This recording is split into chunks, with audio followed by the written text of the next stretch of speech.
Hello guys, आपका स्वागत है मेरे यूट्यूब चैनल हिंदी बाय निशा में। आज के इस वीडियो में हम समास का जो प्रकार रह गया हमारा छठा प्रकार, जो कि अव्ययी भाव समास है, उसके बारे में इस वीडियो में हम चर्चा करेंगे। ठीक है, समास के 5 प्रकारों के बारे में हमने पिछले वाले वीडियोस में पढ़ लिया था पूर्ण रूप से। ठीक है, अब लास्ट का जो है वो हम इस वीडियो में पढ़ेंगे। ठीक है, छठा हमारा है अव्ययी भाव समास। अव्ययी भाव समास।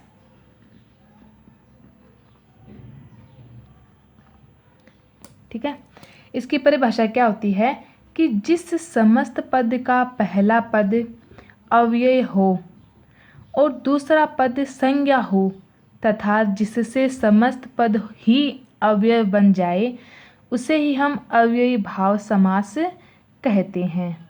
ठीक है, इसमें मैं यहाँ पे डेफिनेशन लिखूंगी, फिर आपको पूर्ण रूप से समझाऊंगी, तब आपको इसकी डेफिनेशन समझ में आएगी। ठीक है, कि अव्यय किसे कहते हैं।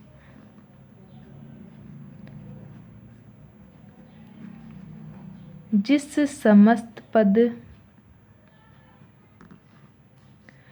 का पहला पद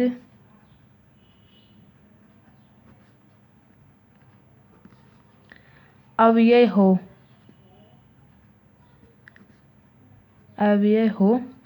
दूसरा पद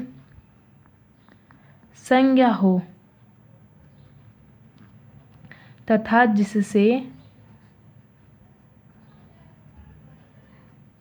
हो तथा जिससे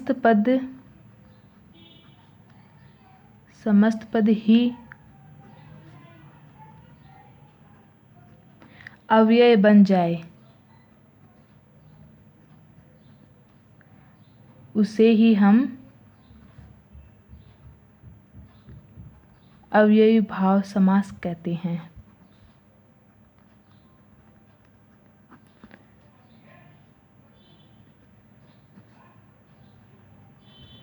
ठीक है, जिस समस्त पद का पहला पद अव्यय हो और दूसरा पद संज्ञा हो तथा जिससे समस्त पद ही अव्यय बन जाए, उसे ही हम अव्ययी भाव समास कहते हैं। अब शायद आपके दिमाग में ये आ रहा होगा कि ये अव्यय क्या होता है। मैंने बताया कि पहला पद अवयव हो। ठीक है, तो ये अव्यय क्या होता है। अवयव देखो वो होता है कि जिसमें अवयव का भाव छिपा हो, यानी कि सिंपल तरीके से इसकी परिभाषा बता दूं तो वो होता है कि इन शब्दों में लिंग, वचन और काल, ठीक है, 3 है, लिंग, वचन और काल, इनका प्रभाव नहीं पड़ता। ठीक है, ये जो शब्द होते हैं अवयव, इनमें लिंग, वचन और काल का कोई प्रभाव नहीं पड़ता और इनमें बदलाव भी नहीं होता। ठीक है, ये क्या है कि ये परिवर्तित भी नहीं होते हैं। अब जैसे सिंपल तरीके से बता दूँ आपको एग्जाम्पल देके, जैसे अव्यय है। ठीक है, तो अव्यय में आपका ए जो है, ठीक है, ए जो आपका है पहला पद बोलते हैं हम, पूर्व पद। ए जो है इसका अर्थ हो गया न, हम काफ़ी बार देखते हैं, विलोम शब्द में भी देखते हैं। ठीक है, तो ए का अर्थ हो गया हमारा न और व्यय का अर्थ हो गया हमारे व्यय। व्यय का अर्थ हो जाता है कि परिवर्तित होने वाले या खर्च होने वाले। यहाँ लिख दूँ मैं एक बार,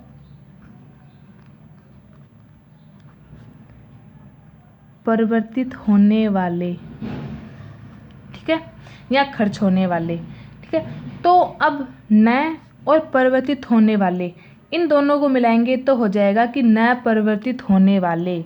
ठीक है, जो परिवर्तित ना हो, जिनमें परिवर्तन ना किया जा सके, वो ही हमारे अवयव कहलाते हैं। ठीक है, इसमें आपको समझ में आया कि जिस समस्त पद का पहला पद अव्यय हो, जिसमें हम परिवर्तित नहीं कर पाएंगे, और दूसरा पद संज्ञा हो। ठीक है, फिर भी इन सब का संयोग होने के बाद में भी जिससे समस्त पद ही अवयव बन जाए, उसे ही हम अव्यय भाव समास कहते हैं। ठीक है, इसमें इतना समझ में आया आपको। अब इसके देखो उदाहरण देखते हैं।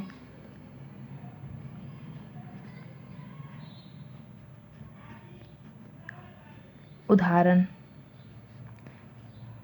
जैसे मैं पहला उदाहरण ले लूँ, आजन्म। ठीक है, आजन्म मैंने उदाहरण लिया है। अब ये आजन्म है वो हमारा क्या है, समस्त पद है।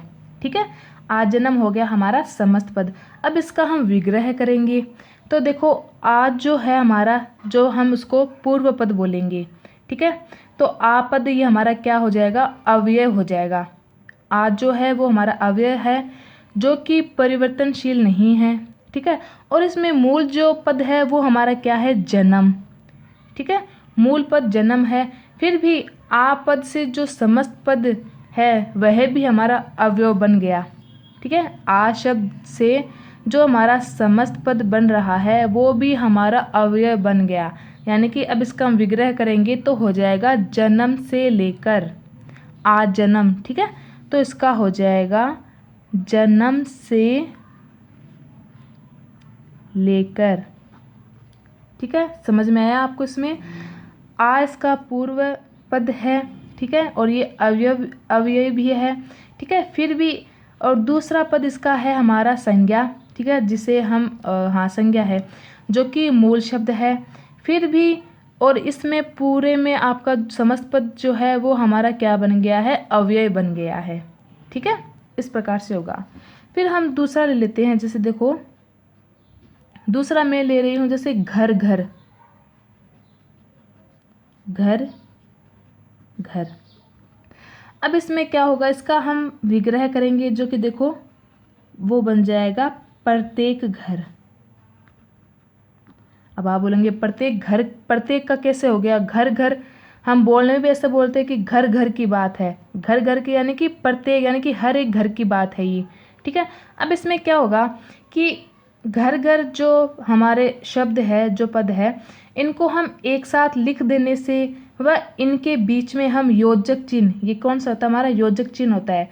तो योजक चिन्ह का प्रयोग कर देने से हमारा इस प्रकार से इन शब्दों का दोहराते हैं और वहाँ पे इस प्रत्येक जो शब्द है इसका यहाँ पे आना संभव बनता है, यानी कि इसमें इसका भाव छिपा होता है। ठीक है, दो शब्दों के बीच में योजक चिन्ह आ गया और योजक चिन्ह का प्रयोग करने से ही हम इसके विग्रह करने में प्रत्येक का भाव लाएंगे। ठीक है, इसमें इसका प्रत्येक का भाव भी आएगा। ठीक है, इसमें समझ में आया आपको? अब क्या है कि ये प्रत्येक जो हमारा पद है, जो शब्द है, वो क्या है, ये अव्यय शब्द है। ठीक है, प्रत्येक जो हमारा शब्द है या फिर पद है वो हमारा क्या है, अव्यय शब्द है। अब प्रत्येक का हम उल्टा भी कर लेंगे, देखो आगे देखेंगे इसमें हम। ठीक है, जैसे तीसरा और देख लेते हैं, प्रत्यक्ष। ठीक है, प्रत्यक्ष। तो प्रत्यक्ष का क्या हो गया, हमारे पहला पद जो है हमारा वो क्या है, अवयव। ठीक है, अव्यय है और इसका विग्रह करने पे हो जाएगा हमारे आंखों के सामने। प्रत्यक्ष यानी जो सामने दिख रहा हो। ठीक है, हमें प्रत्यक्ष रूप से दिख रहा हो, उसे हम क्या कहेंगे, आंखों के सामने। आंखों के सामने। ठीक है, इस प्रकार से अब उसमें हमारा क्या हो जाता है, चौथा हम एक उदाहरण ले रहे हैं जिससे मैंने आपको बताया था प्रत्येक के बारे में। ठीक है, तो प्रत्येक का हम उल्टा करके ले लेंगे, जैसे मैं ले रही हूँ यहाँ पे प्रतिदिन।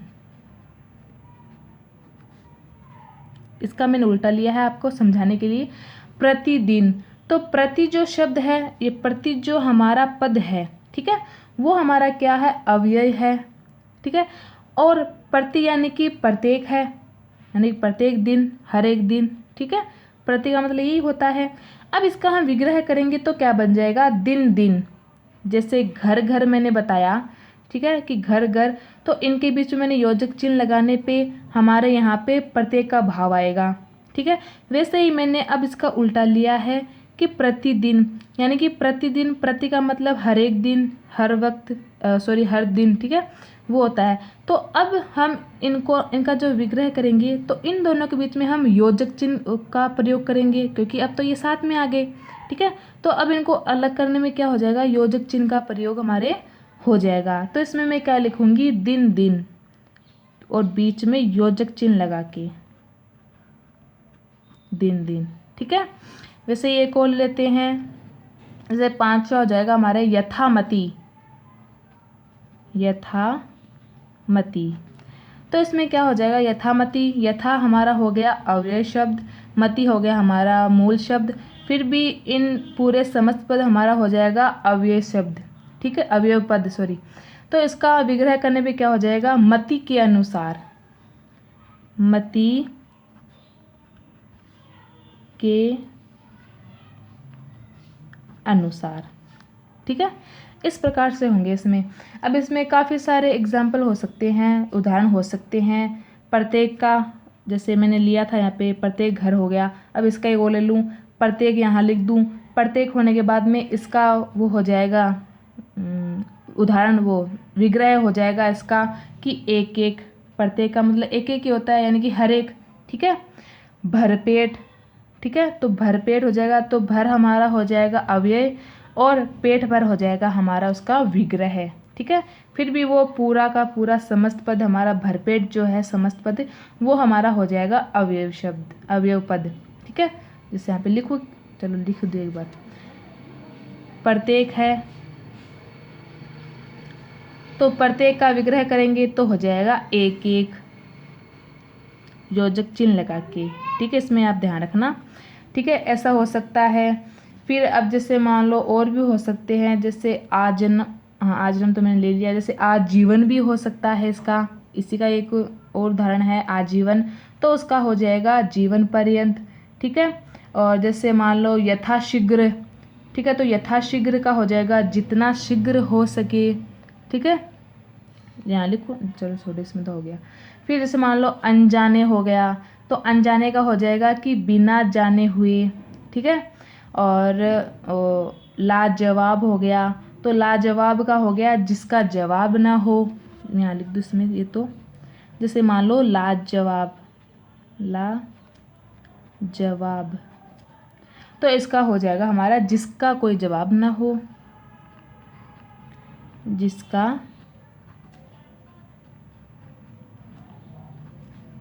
जवाब न हो। ठीक है, इस प्रकार से हमारे अवयवी भाव के समास, अवयवी भाव समास जो है उसके बारे में हमें इसमें पता चलता है। इसमें बस आपको अवयव का ध्यान रखना है कि जिस समस्त पद का पहला पद अवयव हो और दूसरा पद संज्ञा हो, तथा जिससे और संज्ञा होने के बावजूद भी पूरा का पूरा समस्त पद ही अवयव बन जाए, उसे ही हम अवयवी भाव समास कहते हैं। अब इसमें क्या है कि देखो, जैसे पहला पद अवयव है इसमें, ठीक है, फिर भी इनके संयोग से ये पूरा का पूरा पद ही अवयव बन जाता है अपने आप ही, तो उसे ही हम अवयवी भाव समास कहते हैं। ठीक है, आशा करती हूँ आपको इसमें ये समझ में आया होगा। आज के इस वीडियो में हमारा अब समास जो है वो कंप्लीट हो रहा है, और इसमें मतलब काफ़ी बार ये भी देखने को मिलता है, जैसे कर्मधारय है, तत्पुरुष समास, ये तत्पुरुष है, इन दोनों में क्या विभिन्नताएं होती है, इनमें क्या अलग अलग होते हैं। ठीक है, तो वो भी देखने को मिलते हैं काफ़ी बार, तो वो भी अगर होगा तो मैं नेक्स्ट वीडियो में आपको समझाऊंगी। ठीक है, लेकिन मुख्य रूप से ये 6 प्रकार हो गए इनके, और इसमें आपको पूरा ध्यान हो जाता है क्योंकि मैंने पढ़ा दिए इनमें। तो इनमें भी आप लोग बता सकते हो कि बहुव्रीहि क्या होते हैं, और अवयवी भाव समास क्या होते हैं, और तत्पुरुष समास क्या होते हैं, कर्मधारय समास क्या होते हैं, वो आप इसमें आसानी से बता सकते हो। ठीक है, केवल इनमें अंतर कभी कभार हो जाता है, पूछ लेते हैं कि कर्मधारय में और बहुव्रीहि में क्या अंतर है। ठीक है, तो उसमें उदाहरण देके इसे समझाते हैं आपको। ठीक है, उसी प्रकार से चलता है इसमें। ठीक है, तो मैं आशा करूँगी कि आज का वीडियो आपको बहुत पसंद आया होगा। तो इसी के साथ धन्यवाद। ठीक है।